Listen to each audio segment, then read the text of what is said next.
All right. Thank you for joining us today on another episode of the Share Podcast. I'm your host, Omar Pinto, and today we have Russ Perry joining us on the show. And real quickly, Russ Perry has been involved in branding and marketing strategy for over the last decade.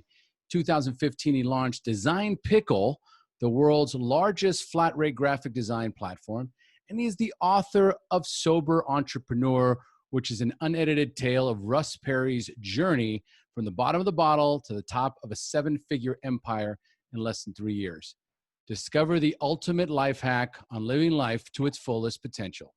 This book's powerful tale will uncover the exact steps Russ took to forever change his family tree. Welcome to the show, Russ. Thank you so much for having me, Omar. Glad to be here. All right, man. I'm stoked. And that's a great intro. I love success stories. It's something that I think we all need. I think that's why people like listening to podcasts, especially my podcast, the Share Podcast. It's specifically about people's journey from rock bottom into their journey of recovery. So let's get to know Russ. I've kind of watched Russ grow. As a matter of fact, I was at a conference where we didn't meet, but you were there. You had a booth there, and oh my God, was it traffic and conversion? Traffic and conversion. Yeah. We've been there. Well, we were going to be there every year, and obviously things have changed up a little bit, but we've been there. You probably were offered a pickle at one point by somebody if you walked close enough to our booth. I was, and I was so intrigued. I go, what a great name. DesignPickle, yeah. So catchy, and fun. Yeah. So I got a lot of questions for you, but here's the thing I like to start off with. I like to know about what your current daily routine looks like, especially your morning routine. So, the most successful people that I know, including myself, have a very consistent morning routine. What does yours look like? That's a great question. And I think it's one I find very fascinating because for me, it's always iteratively evolved.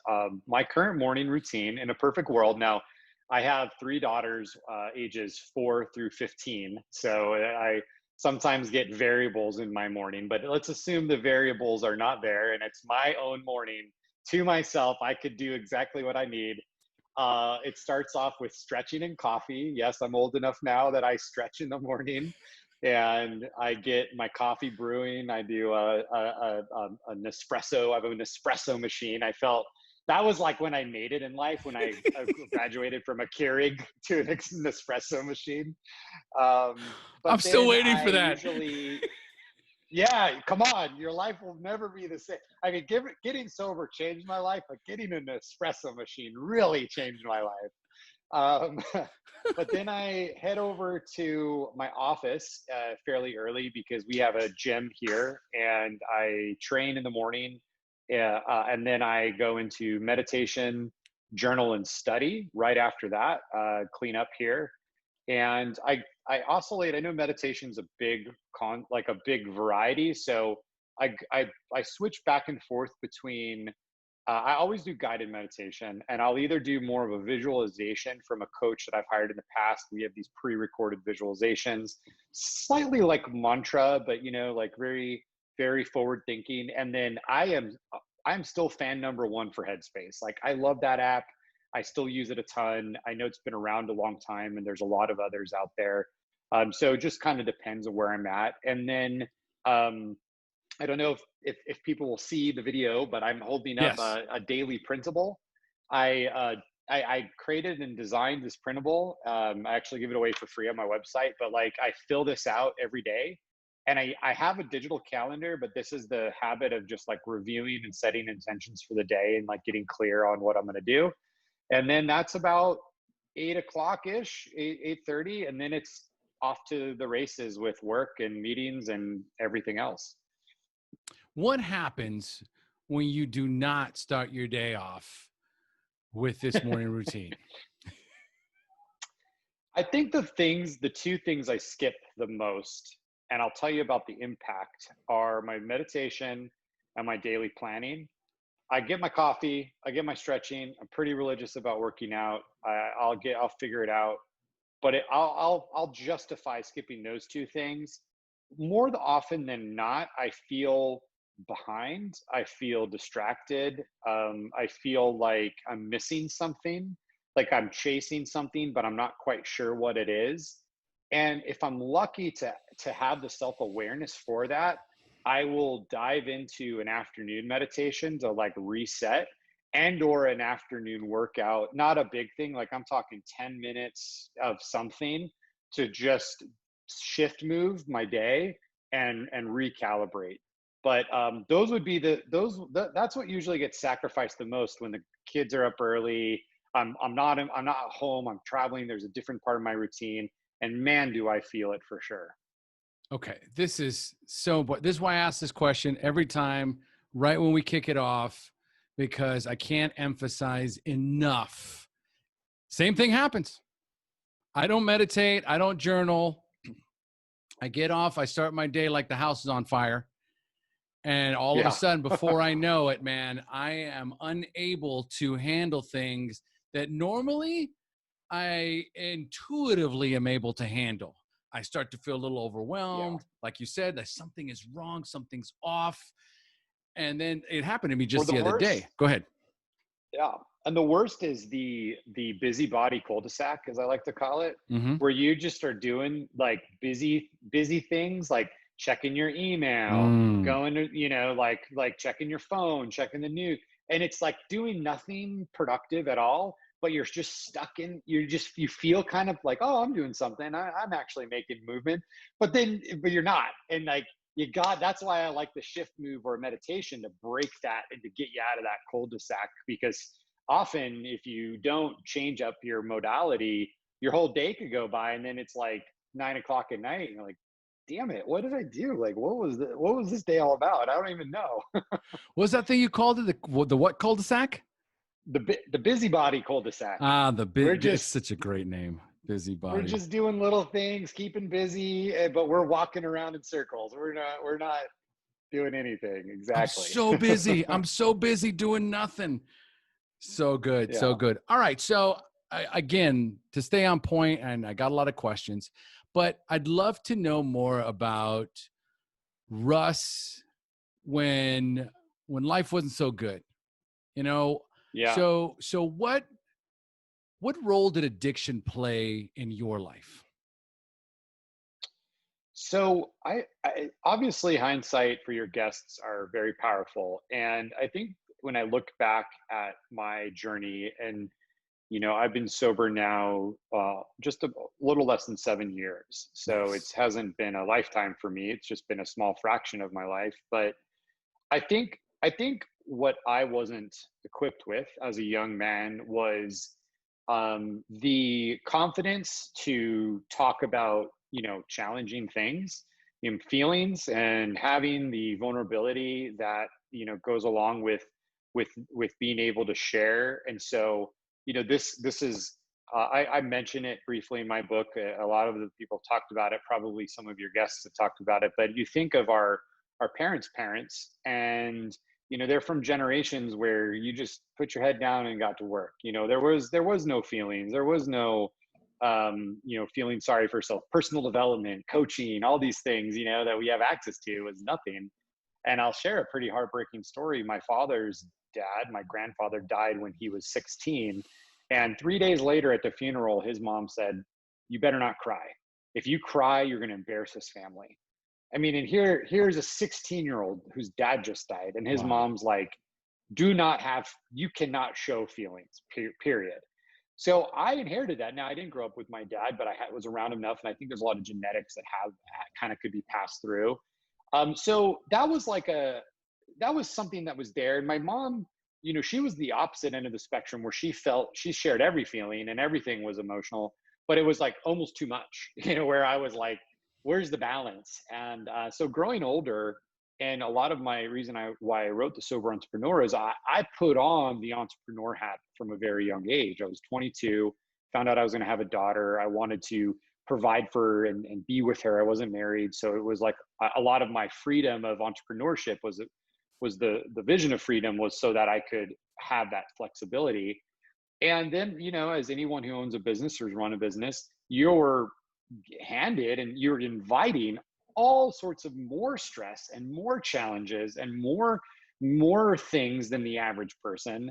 And so that combination of the additive responsibility and stresses with the inability and lack of tools to process that fueled my drinking, which was alcohol, was my addiction, from fun and recreational, which it was for many years, to stress escapism, and then just complete, alternate reality where I just escaped so far into it, which led to my affair, which led to practically losing my marriage, and just this whole entirely different person altogether. And so as I unpacked that after I got sober, but B, I invested a lot in personal development, I thought, like, shoot, I just needed some real basic tools for me, and I could have avoided a lot of that. Now I don't regret what has happened. I think the journey is who we are today, but those were the driving things, and it's different for everybody. My dad still struggles. There's definitely genetics involved in that, but I don't think my dad would still struggle if he was able to listen to podcasts like this, and if he was around groups like we can be around. And because he, growing up in rural Arizona, there's none of that. Not at all. Not at all. And so it's so refreshing also to hear these stories, because one of the things that I encounter now, especially in my membership communities, there's a lot of women. There's a lot of women in the community. I would say it's 60-40, 60-40 women to men. And then as far as attendance to online meetings, it's probably 80-20.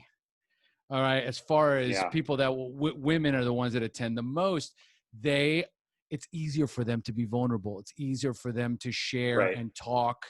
And so the men that do show up are a lot more open about their feelings, and a lot more open about their past, and a lot more open about, the mistakes that they've made. And so the comments have been, it's like, wow, it's refreshing to be in a group where there's actually men who are open and vulnerable to discuss, what has happened in their lives. Well, and let me tell you about the brutal reality of those who are entrepreneurs struggling with addiction. Is you have the double whammy of feeling isolated in the world of running a business, because often you're the only person in your peer group who's a business owner. I was 27, 28, 29, and my friends were people who I could hire. So it was this weird isolation. Then you layer on the snowball isolating effects of drugs and alcohol, that really, it's that guilt and shame cycle, which further retreats you. So it's like, if drugs and alcohol weren't enough to isolate you, you're then being further pushed into this isolation chamber. And I truly felt like I had no one to talk to. There was no one who could understand everything that was happening.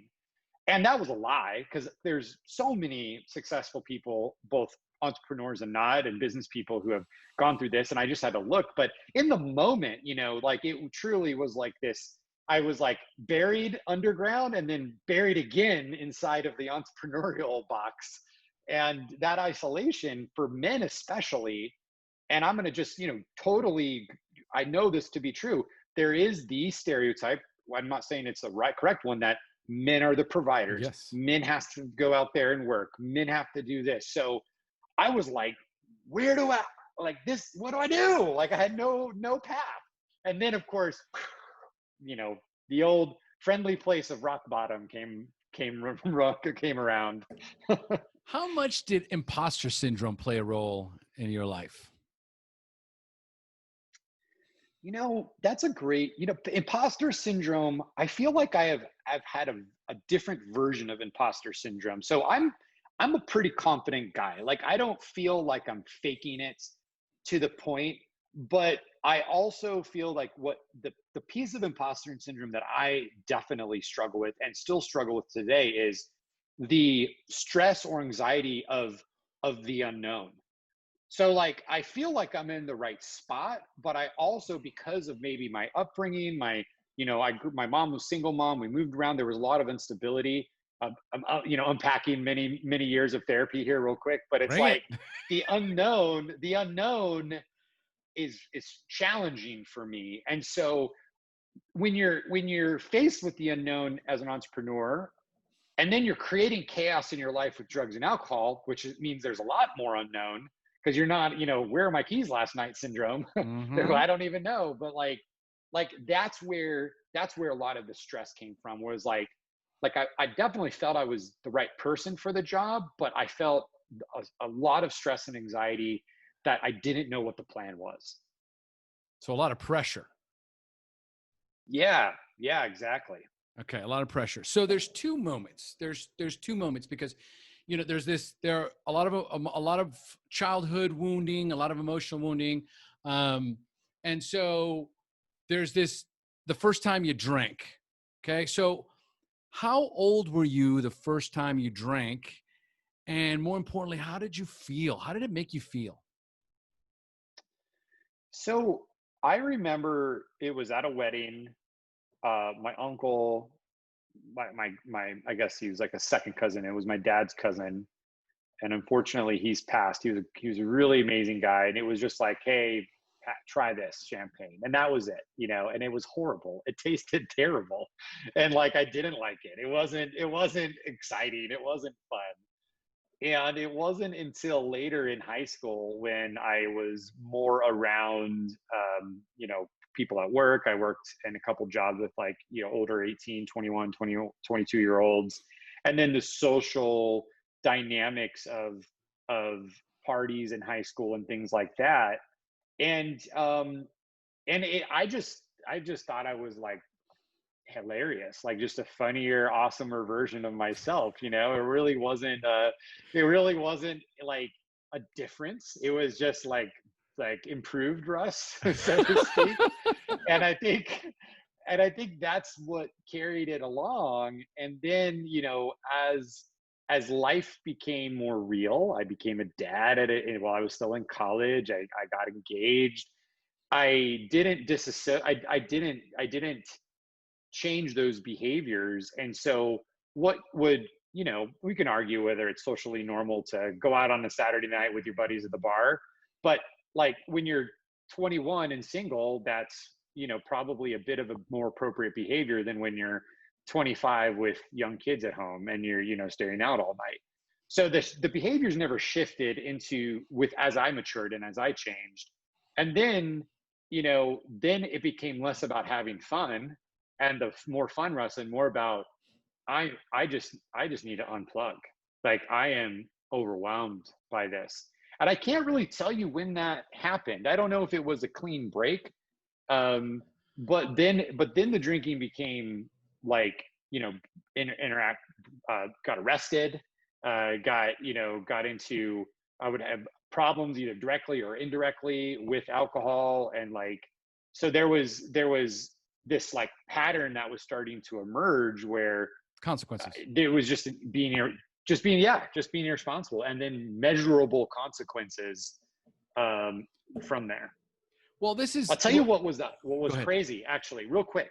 No. When I got my first global entry security clearance and my TSA pre, way back when it first came out, I had to do a super deep dive background check, and they pulled up all this stuff I had compartmentalized and forgotten so far away. And it was like all right there in front of me. And I just was like, oh my gosh, if there wasn't a laundry list of warning signs that was right there in front of me, is when I had to go get that done. And I almost didn't get global entry because they were like, I was too at risk with it. I was like, I swear this is so old. How old were you when you did that? When you got the clearance? It was like the first year of my sobriety. Okay. So, all right. So, like I hadn't even been a year, but I was changed. I was on this new path. And I was like, damn it, this is still haunting me.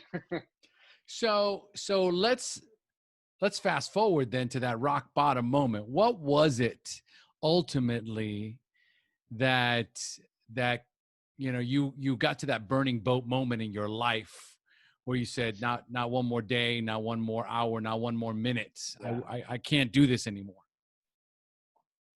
So you would think that an affair blowing up in your face and your wife kicking you out and almost leaving you and taking your newborn child, you would think that would be the moment. However, it was not. I continued to drink. However, we started reconciliation, and I know it's crazy. I was like, but drinking's not the problem. It was all these other things. And the moment was actually much less dramatic. Okay. And much more profound. And it was my dad's side who had a lot of the substance challenges. My grandmother, his mother, had created this beautiful biography, family history of her dating all the way back from German immigrants all the way through. And I had read it. She created it before she passed, and she had passed, sometime before this. So it was just sitting in my room. And one day I picked it up and I just I haven't read this in a while. I'm going to look through it. And Omar, it was screaming. Just about every man in that book, grandparents, great grandparents, and great uncles, and great whoever, lost XYZ through drugs and gambling, struggled with alcohol, struggled with this. And here I was holding probably the only memories of these people to exist anymore.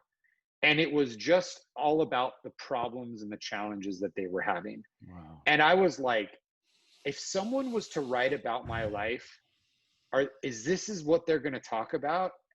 And that was the moment, is changing my family tree, which is a subtitle in my book. It was like, I want my kids never to not to hide it, because I wrote a book about it and you get it on Amazon, but I want them to know me for something completely different, not about these challenges, and that it encompassed who I was. Wow. So, legacy is so important. We take that for granted, this idea of legacy and what we leave behind. And so it's a parallel story, I was only about 5 months sober when my daughter was born. And I was struggling bad, man. I had lost the marriage. So I was visiting my daughter in the delivery room because my wife had already kicked me out. I'd already lost my wife. And I'm sitting in the delivery room and I'm holding her in my arms. And I'd been struggling for years to stop using drugs and alcohol. And in that moment, it was like, I can't imagine her being 16 years old, her friends asking her, what does your dad do for a living? And her saying, well, my dad died of drug abuse, of a drug overdose. Yeah. And it was like you said, it was that profound moment where you can kind of look into the future and go, I have power to do something here. It's my choice. Yeah. It's my your choice. And it literally is, it literally is your choice, because no one will know what comes from that decision before or after, unless it's part of your story or not. It's all about the actions. And like, that was, now my daughter's 15. So, my oldest daughter's 15, and I've given her the book and we've had the conversations, and it's like, wow, like it's the plan's working. I'm healthy. I could talk to her about it. Yep. We even had power of example. You're a model. Yeah.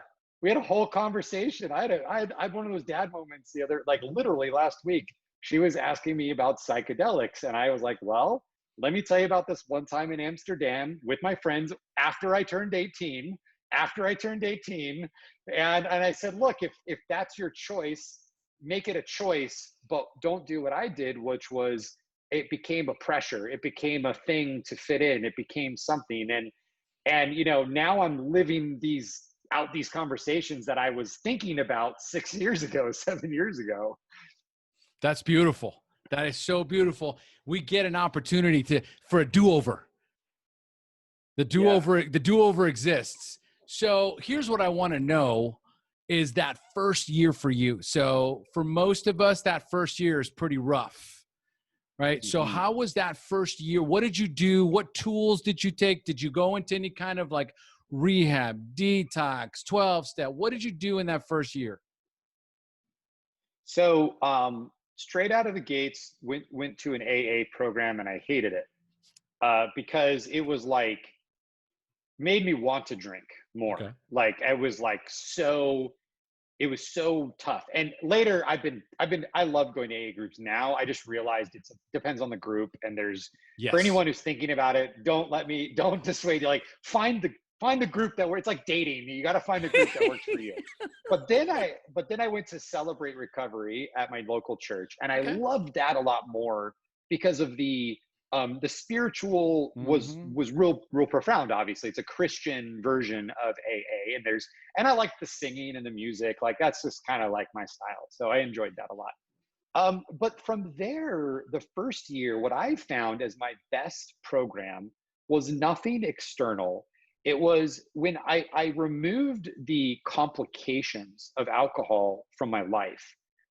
I have like my most famous chapter in my book is when I actually break down the amount of time you spend drinking, and you could substitute it for any drugs, both in like the pre-ceremonial time, the act of it, the aftermath, hangovers, whatever. And it's this horribly designed chart that I thought was going to get designed and never did, and just got printed really terrible, which is bogus because I run a graphic design company. It should be a nicer looking chart. But the long story short is like I didn't realize how much time went into this activity. And so when that was removed, the energy and the space, and I felt inside like I had this huge amount of room to think and believe and create, but it was also overwhelming. And it's why a lot of people I know, especially addicts, they go from one thing to another because they don't do something proactive to fill that gap. And so, whether it's alcohol to drugs, drugs to food, food to pornography, or whatever. And so for me, it was, how can I be a creator? And I had the luxury of the vehicle of being an entrepreneur and having my own business. And so I started to pour all that surplus energy into creating inside of my business and creating inside of my relationships, which, for the record, took a lot of energy because I was not out of the woods for my mistakes. Like it was 2 solid years of getting beat up in therapy, of just going, but I was committed. So I was lucky that really kept me focused that first year.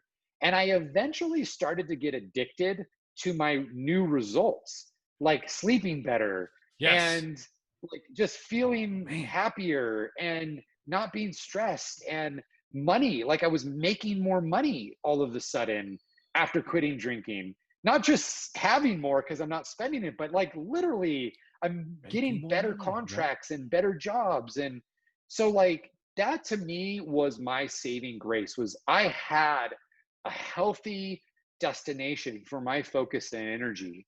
And I always, when I'm talking to people going through it, it's like you gotta proactively find something. Otherwise, reactively, something's going to take the place of all of that time and energy, and often it can be an unhealthy thing. Beautiful. Beautiful. So I'm curious about this therapy. 2 years of therapy. Was this for your marriage or was this for your sobriety?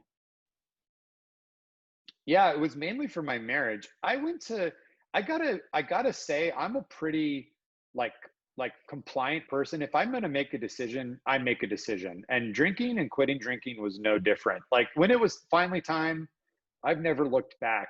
But I had to really undo a lot of damage that I had caused over the first, 5 years of our marriage, 6 years of our marriage. And so it was marriage therapy, and it was holding on by a thread. We stayed married, Omar, but if it wasn't for the daughter and like me just being stubborn and saying, no, we're not splitting up, like I want to be married today. And so that therapy was there. My personal therapy, I didn't go to therapy. I started investing in personal coaching Mhm. and personal development. So I like to think of therapy as looking at the past and coaching as looking at the future. And Nice. I was pretty okay with letting go of the past and focusing on the future. So and granted, I learned lessons from it. So I went to every conference. I hired coaches left and right of all different kinds. In fact, one of the first personal development conferences I went to, I kind of missed the memo. It was a women's conference, and I showed up to it as like one of the only guys, and they welcomed me, and I had a great time, and I actually got a ton out of it. But at the end of the day, that was what I did instead. So I think the point is for your listeners, I didn't do it alone. I just didn't grit my teeth and bear it. I surrounded myself with resources. I liked the coaching route. It worked for me because I like a target. I like creating a vision and I like working towards it. Um, you know, that may not work for everyone. I was never sexually abused. I was never in a horrible life situation that I'm having to unpack. So therapy is very important for many situations. I think I've been very lucky that I haven't had as much of that to carry. I've actually went to marriage therapy recently and kind of got called out on a lot of things that I did not, Like, unrelated to alcohol. come Okay, being on. too controlling. Being Okay. too controlling. So the whole thing about like uncertainty and how I'm overcompensating. Like I hate uncertainty. I hate uncertainty. And so I'll like, what's the plan? What are we gonna do? What are we gonna do this? And my wife, actually, who she's been sober for over 3 years, she went through her own journey on her own. It was we were having some challenges just in communication and feeling like we weren't connecting. So yeah, the most recent, I love marriage counseling, by the way, because like you feel like you have a coach and you're both right. If a good counselor makes you feel like you're both right. Oh, that's But so yeah, I good. got called out. So and also just listening and not trying to solve the problems. That's a tough one. That's so here's a free Yes. therapy trick for everybody. When my wife tells me something, and you could use it for anyone, you say, "Do you want sympathy or do you want solutions?" And then she chooses. And then if she says sympathy, I say, "Oh, that must be tough." And then if it's solutions, then I could go into it. The But it last, works. well, the last, I'm probably going to change the word sympathy to just plainly, do you want me to listen or do you want me to help you fix this? Right. And 9 times out of 10, it's just, I just want you to listen. Okay. Just listen. I'm Yeah. just going to Yeah. listen. That's really important. Yeah. We have to let go of shit. In other words, in order to have a fulfilling marriage, especially when you've 6 years of wreckage, cheating on your wife, Uncertainty. uncertainty all over the place. I don't know if you've ever heard of Chris Rock, his stand-up acts. You ever heard any of Chris Rock's stand-up? Oh, I mean, not all of his material, but yeah, he's There, legendary. there's this one where he goes, men are basically as faithful as their options. All right. And if you get caught cheating and she says, get out, run. Because 9 times out of 10, she's going to go, wait. Let's work it out. And work it out means payback. So we have Yeah. to so you had to let go of a lot of shit, man. So Yeah. to make this work, and I mean, God bless you. And for having my wife just walked in. She wanted to give me the, okay. Yeah. What are you talking about? Okay. Anyway, reel it back in. Okay. So at some point, I have this big ball of shit that I got to deal with. And I'm going to therapy, but there's all this laundry list of things that I've done in my marriage. Right. And, to a certain degree, she's going to want, restitution. So how did you guys ultimately work through that? Was there something in particular you can say, well, I had to let go of this? Well, for me, stopping drinking was like item number one. Okay. So when I tackled that for my wife, it was like, okay, now I have the opportunity to earn her trust back. Before, when I was still drinking, there was gonna be a ceiling on our connection, on our level of trust, on everything. And that was like in processing the decision to quit, beside the aha moment with my family tree and legacy, that was another profound awareness was, if I choose drinking, I am also choosing only a very shallow relationship with my wife, because she will not be able to truly let go and trust me as long as this variable is in my life. And so that was the other thing, was like, I want to have an awesome marriage. I want to be able to go to Las Vegas and not be stressed about my wife or my wife being stressed. I've been to Vegas so many times since I've been sober, and I love it. And I'm still energy. I still enjoy, I'll go to the nightclub if you let me, but like, I'm enjoying it because I love connection and energy and music and the right things. And I'll get to bed early and I'll be up the next day. And my wife totally, it's non-issue. Like, there's no risk, there's no concern. That's after now 6 years of work. But eliminating drinking was saying no to drinking, is saying yes to the chance of having the trust. And then it was working through the things. And I think I am the luckiest man in the world, because my wife actually was, she's half Japanese. And I don't know if this is part of her cultural upbringing, but she gets over things pretty solidly. Like, there's no world of guilt and hanging it over. There was one moment about 2 years in where she and I had gone through so much, and she like brought some old stuff back up. And I finally had the confidence to say, look, you either got to let it go or this isn't going to work. And I'll tell you what, if you've been in the doghouse and if you've been on the perpetrator end of all of this, to stick up for yourself and to say that was hard, but it was also one of the best things I could have done, because at that point I was certain in my path. I was certain I was going to stay sober. I was certain I was going to be able to do these things. And so I had to call her bluff and to say, look, you can't just keep beating a dead horse here. And then that was a great turning point. And then lo and behold, we later unpack her challenges with drinking and some other things, and she went through that journey, and I was able to stand real solid and support her inside of that. But there was another one specific thing related to this, though, Omar, is I found physical spaces, objects, and things are also very powerful for letting go. For example, we moved out of the home in which the apartments that we had a rental house. We moved into apartments to just across town. We didn't like do something dramatic and move to, Cabo or something, but like we looked at, how do we change our environment to be healthier? How do we simplify our life? How do we get rid of physical objects? Like, I had this cool vending machine, this vintage Pepsi vending machine my dad gave me that I never really used. I lugged it around from house to house. It was a weight. And I saw how symbolic this was for like feelings and baggage and connection, because this was the only thing my dad ever really gave me of any significance. And so I was like clinging on to it. I got rid of that. I gave it to the maintenance guys in my apartment. They loved it.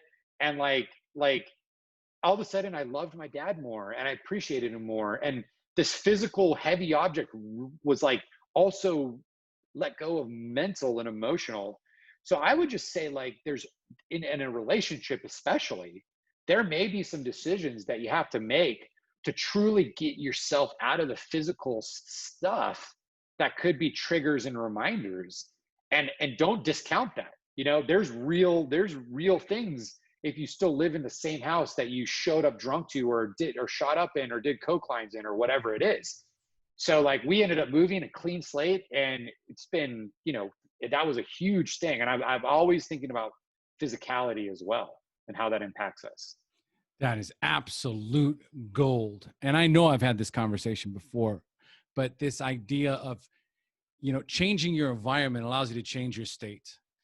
And, when you are reminded on a constant basis of your past, regardless of what it is, right, and you're able to actually recognize that, right, and remove it from your life, that physical weight that you felt lifted is really, there's no price tag you can put on that, on feeling so much lighter and freer from that wreckage of your past, the reminder of so many things, so Yeah. if you're struggling or you're newly sober, change some shit in your house, move the furniture or move place. That's the first thing I did. When I got sober, I changed apartments, because every time I walked Right. in, it was like, it was just too many flashbacks. Oh yeah. And and then here's the other thing is, like, for the listener out there or anyone, our experiences will serve and help someone one day. But for them to be able to do that, our experiences have to move from the guilt and the shame bucket, and they have to be migrated over to the lessons and learning department. And there's no way for that shift to happen if you never get yourself out of the guilt and shame, because it's reminding you nonstop all the time of all the problems. Only when it can be moved into learning and lessons is because you've given it some space. You can look at it from a third point of view, a bird's eye view, whatever. And then you can start the process of your own recovery, because it's just not like beating you in the head all the time. And it requires a move from an apartment, a change in a relationship, a change in a job, a change in, like, I closed my first business when I got sober.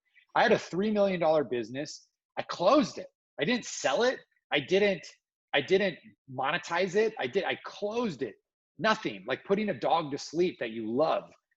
And because I knew I had to do something different. I didn't know what it was, but I couldn't continue with that because of the reminders and the challenges of the past. That's a powerful example of faith. Did you realize that in that moment, it was you developing a tremendous amount of faith in making the right decision for yourself, no matter what? It was, yeah, because it was 1 year almost exactly after I had gotten sober that I made that decision. And I had, 11 months of clarity, 10 months of clarity. And I saw, this is not for me. This is not healthy. This is not the business I want. I had great partners. I had great people I worked with, but it just wasn't for me. And I didn't have a plan. I talk about testing your marriage. Remember, I told you it took 2 years for us to really get through it. I'm now 1 year in, and I come home. Hey, babe, guess what?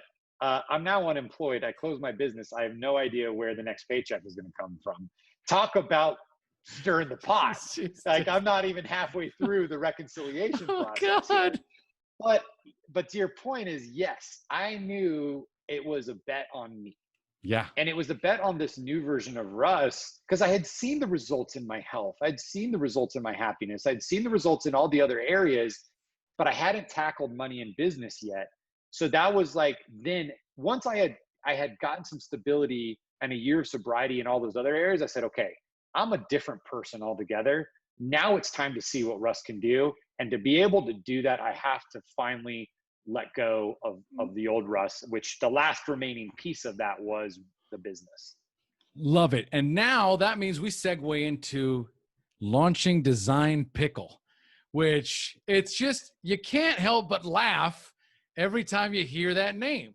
So what, you close down your business, you bet on you, good for you. And then you decide this is it. How did this come to be?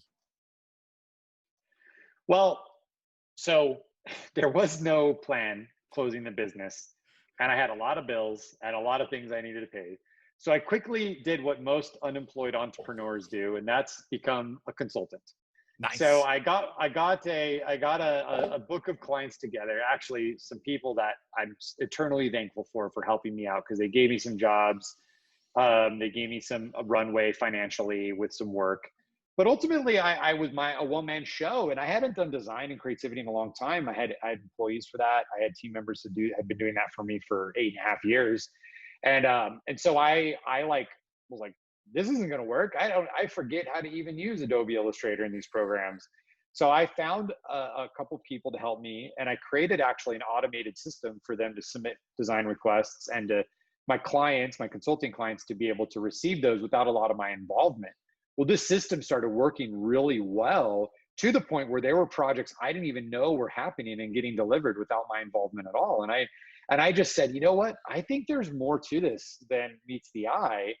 And so I did a lot of research on software companies, subscription companies, and saw that there was nothing in the graphic design space that was providing graphic design help at a flat rate in like a known pricing model. Everything was billable by the hour or billed by the project. And so I said, shoot, let's do this. And the name was like, I love pickles. I needed a name that people would never forget, and DesignPickle.com was available. Like, there's really no bigger strategy around it.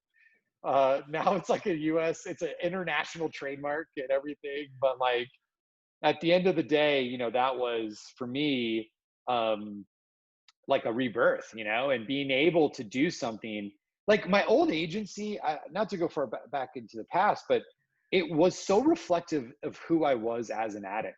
Inconsistent, big promises, little results, you know, big swings of money, lots of money, then no money, clients in and out. And DesignPickle is like truly I've actually never thought about this until right now, but like DesignPickle is like sober Russ, consistent, friendly, accessible, just solid, you know, like I'm not, you know, hanging out with Richard Branson, but you know, like I'm hanging, you know, Soon. hanging out with Omar. I'm hanging out with Omar. Like, you know, it's like this is the life. So, but that's really what people value. And in creativity, especially for those who are familiar with it, there's a lot of erratic businesses and suppliers of creativity. Sometimes you have a great designer, sometimes they go MIA, sometimes you have a great agency, sometimes you waste a lot of money. So we just wanted to be that steady support. And, you know, 5 years later, we have almost 4,000 clients. We're in 8 different countries. We're a global powerhouse for it. And not much, you know, like you could still come to the site. There's a smiling pickle. You get started in a day. The creative work, you know, you work with the same person usually, so you get to know them personally. It's just it's a good experience. Man, I absolutely love it. And it's so true, right? Like what you just described there is sober Russ, because sober Russ is not complicated. Okay? And that's when you're in addiction, when you're in alcoholism, your life is so complicated. Everything is complicated. Yeah. Everything, including your business, right? And so, you know, you mentioned here too, right, that discover the ultimate life hack on living life to its fullest potential. So what is this life hack? It is truly breaking free from your addiction. And the thing about my book was everyone's an addict. And even if you are, you know, like I don't associate with drugs or alcohol, there's something in our lives, whether it's a paycheck, whether it's comfort, whether it's a relationship, we all have something in our life that is literally like an anchor. And when you're able to identify that and tackle it unabashedly, you know, and talk about it and confront it, that becomes your superpower. And when I was able to sit in a room and talk about an affair or drinking or, you know, whatever else you want to talk about, like, to me, that was the moment that I now had the power and there was nothing to hide. I could be the most confident person in the room. You want to own a room, start a business meeting talking about your affair. Like they'll like, you could hear a pin drop, but guess what? You're also the most trusted person in the room. Not saying that strategy works every time or is appropriate for every meeting, but I can go there and I can go there if required. And that allows me to be certain and clear. And, you know, we may not have time for it, but in my book, I talk about more detail, the personal development programs I've done, a lot of morning habits and systems that I've done. I mean, basically what I shared at the beginning of the interview, I dive into more detail there. So I really just found, you know, between sobriety and adopting a framework for living, with the clear focus and purpose that was my new business, it gave me such a focus and a runway. What would you say your biggest limiting belief was in your life? It was seeking that clarity and that certainty in others. And my biggest limiting belief was that I didn't have my own answers, like that the answers were in someone else or some conference or some book. And I love conferences and I still read a ton of books. In fact, I order so many books off Amazon, I forget about them. I get books so many times, but I look and I read from those as sparks from my own internal aha moments that then I create these solutions myself. It took 3-4 years of solid personal development work to get there. Now then I only was aware of that limiting belief, that limiting, mindset, because I got sober. Like I would have never been able to identify that. So that's another thing. It's like the growth and the success has to come after you just sort of chill for a bit and be sober for a bit. Like you can't revolutionize it all at once. Like I would have never been able to start my next business week 2 of sobriety. No. Like it took me over a year to even think about doing something different. That is a great point. And so it's just that, the truth is there's the voice, there's God, there's Jiminy Cricket, whatever you want to call it, inside of you. And when you have drugs or addictions or alcohol smothering it, you'll never be able to hear it. So step 1 is get clear there, get rid of that, and then just listen for a while. And don't be on a hurry to find the magic answer, because eventually it'll roll up. And it might have been in your life all along. You just, it's been too deaf to hear it. The biggest aha moments and the biggest messages that I get, and it's interesting because you talk about the things that you will sacrifice occasionally, which is the meditation and the journaling. And that's where I get the most, and I know you do too, the most powerful messaging. Actually, go ahead. The best is running without any podcast, any music, anything. That's the best. I get to that's what I tell my clients. One of the first things I tell them to do is I go, this is what you're going to do. You're going to get up in the morning early before the kids do. Okay. Yep. At least 10 minutes of meditation, 20 would be ideal. Okay. Journaling about whatever it is that you can possibly put down on paper, and then go take a walk and leave your phone in the house. Yep. No headphones on. Yep. And it's time to get to know yourself. Yeah. And I love that process because it automatically filters out, because you'll have a million ideas. And by the time you step foot back in the door, what really is important will still be with you. So you don't even need to write things down. You don't even need to worry about it. It's like a filtering process for it all. Dude, love it. Love it. Right on the same page. So what was your biggest aha moment? I love video games. I grew up on the original Nintendo. If I became addicted again, it would probably be to video games, and I would just be one of those crazy gamers who just plays games all day long. Thankfully, I don't really have time to, so I never test that theory. But my biggest aha moment is an analogy I use in my book, and it was, why am I playing life on hard mode? And what I mean by that is, like, we all get the same 24 hours in the day. We all have the same, not all of us, I know there's a lot, but like more or less, like we live our lives, whatever version of that life is, we're given this life. Yeah. When we choose to drink or we choose to succumb to other addictions, it's like going into the settings of life and going, boop, boop, boop, boop. Let's go to the most advanced, challenging version of this simulation and play. And then you're like, dodging the fireballs and dodging, not knowing this and trying to keep everything clear. And like, some people play their whole lives and they do great and they succeed and they create big things, but it's not without a ton of work. And so my aha moment was like, you know what?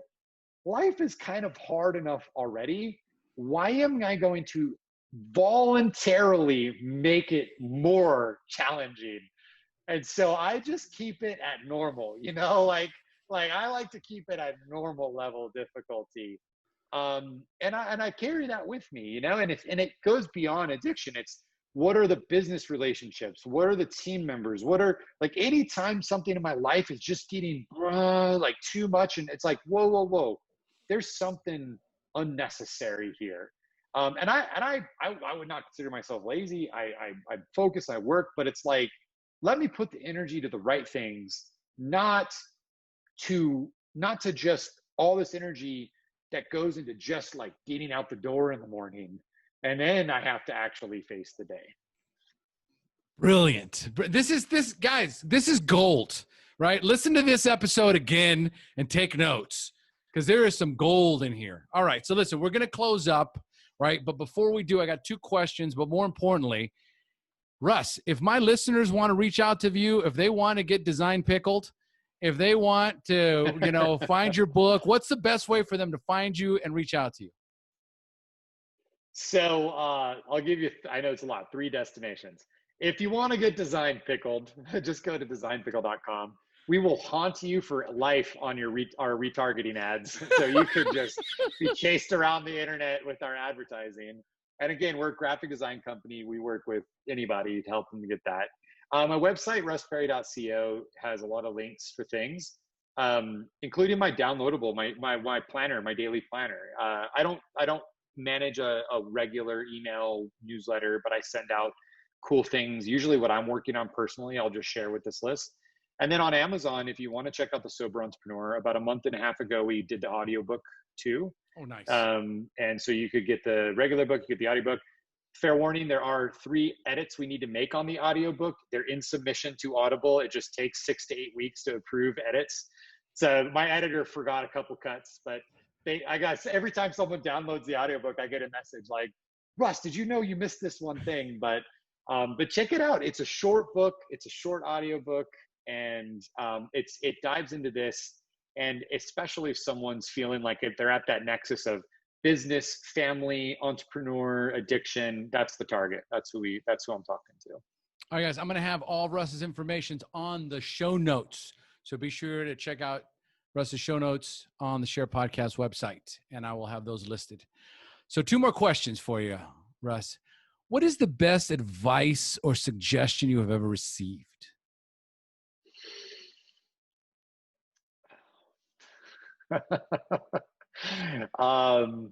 I don't think I've ever shared this, but we've been talking about my wife and marriage a lot, so this is what's come to mind. Make 10 times more than your significant other, and you'll never have a problem managing a budget. Like that was the advice. I was so stressed out. I was taking the Dave Ramsey course and trying to do budgeting and doing all this stuff with my wife, cash envelope methods and everything. And a coach told me, Russ, just make 10 times more than whatever your partner wants to spend, and you'll never have to worry about budgeting ever again. And I don't think I did exactly that ratio, but I Close enough. Close enough. Like, screw this budgeting method. I'm just going to make more money. In all fairness, I like that approach much better. If you can, do. Yeah, I mean, we had budget meetings. She was crying. Like, it was horrible. I was a monster. So this was a much different approach. It's so good. So good. All right. What is one final piece of parting wisdom you'd like to share with our listeners?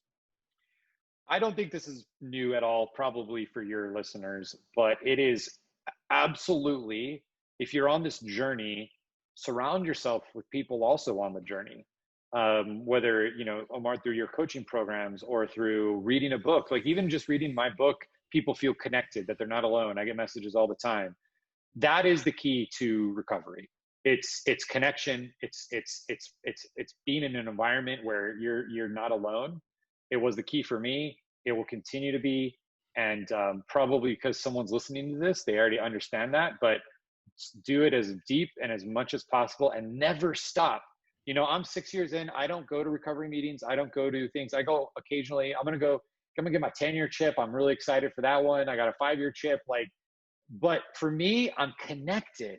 I'm surrounded by people. I'm teaching others. I'm writing the books. I'm doing podcasts like this. So, you're not going to necessarily be in recovery programs your whole life, but stay connected to it somehow, and it'll help you, till your dying day. In my opening to the podcast, it says one of the most vital keys to sobriety is community and connection. And I believe that 100%. Find your tribe. That's all. And don't quit if you go to the weird AA meeting and you don't like anyone there. Go to a different one, because that's what I did, and it worked the second time.